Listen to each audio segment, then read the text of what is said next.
Hello guys, यिनीहरूलाई हेर्नुहोस् त, बिचारा यिनी पाठापाठीहरूलाई यिनीहरूको आमालाई कुकुरले मार्दैछ।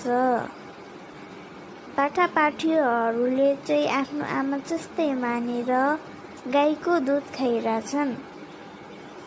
गाईले पनि आफ्नो बच्चा जस्तै मानेर पाठापाठीहरूलाई दुध खुवाइरहेको देखिन्छ।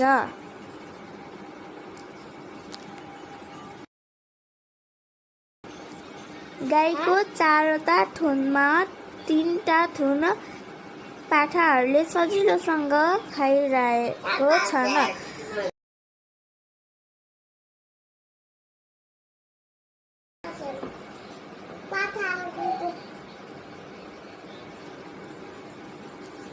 यो गाईलाई त गाई नभनेर गौमाता भन्न पनि सकिन्छ।